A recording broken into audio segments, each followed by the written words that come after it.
There at the Al Bayt, you had everything. You had top loader playing on the pitch, but it's France that are dancing in the moonlight tonight.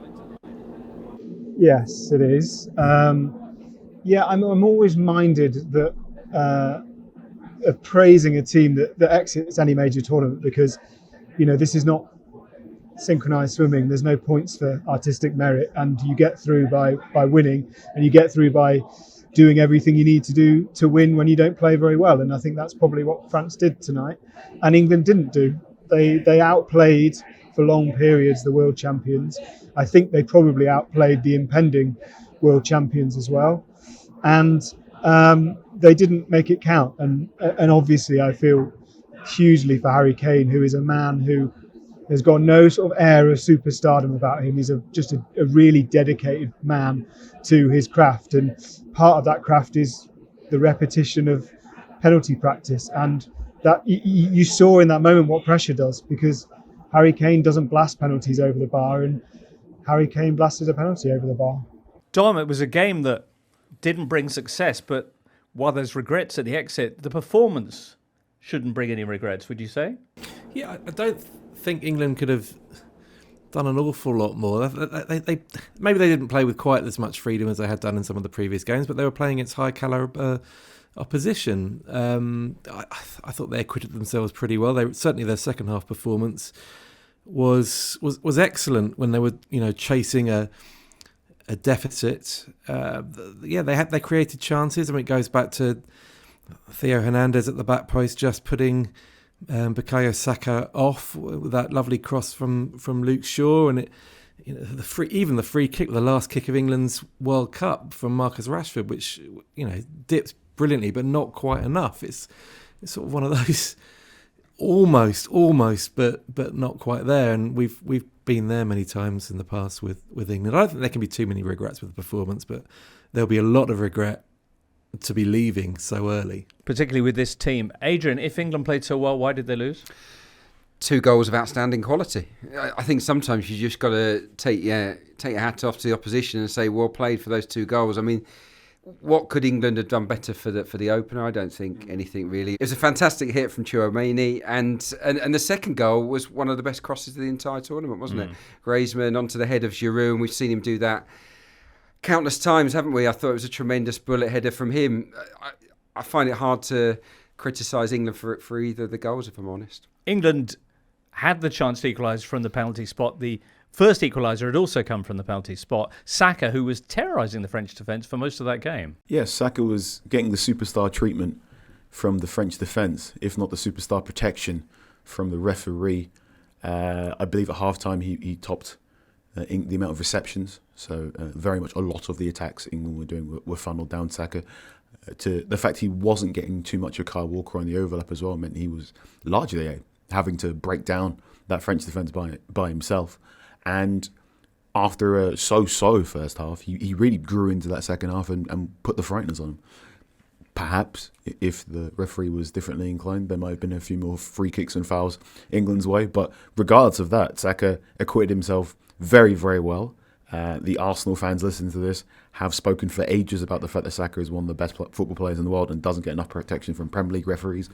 And I think England fans now have probably had a good sample of that experience and gone, oh, maybe you were right. I agree. I felt like the referee, in his own mind, felt that he couldn't keep giving fouls against France for fouls on Saka. But they were fouls on Saka, and I think that he needed more protection. He did brilliantly for the penalty. That was absolutely outstanding. He's just so bright, so intelligent, and confident too.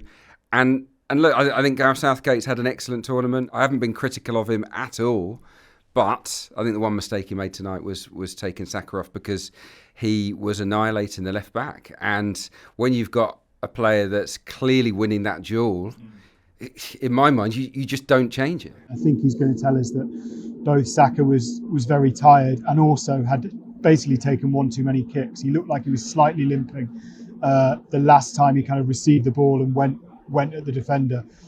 Which the other thing I think probably Gareth was thinking is that he brought on Mason Mount because he wanted to make Mason to make those kind of overlapping runs through the centre for a long ball.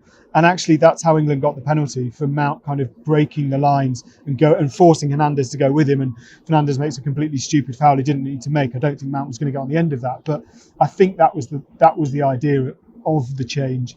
Partly Saka just being a bit bruised and battered, and I completely agree with Carl. Like, I couldn't believe how lenient the referee was with some of those fouls on him and not with other players. But we kind of live and learn. And Saka now at the end of 2 major tournaments kind of feels like his old demeanour has been battered and bruised. And thank goodness he seems to be a young man who is capable of kind of rising above that. So much of the build-up to the game was spent worrying about Kylian Mbappe and potential duels with pacey right-backs in the England side. But in the end, he was kept to quite a quiet evening. Olivier Giroud less so, Daniel. Yeah, I thought Giroud played well in the moment. I thought Antoine Griezmann was phenomenal, and I know that the way this World Cup is working, we're set for a kind of likely Kylian Mbappe versus Lionel Messi, old guard, new guard, winner takes the golden ball home. But I think Griezmann's been the player of the tournament. Just the manner in which he's altered his game to drop in midfield. He made like 3 or 4 tackles in the first half when France were trying to get grips of the game.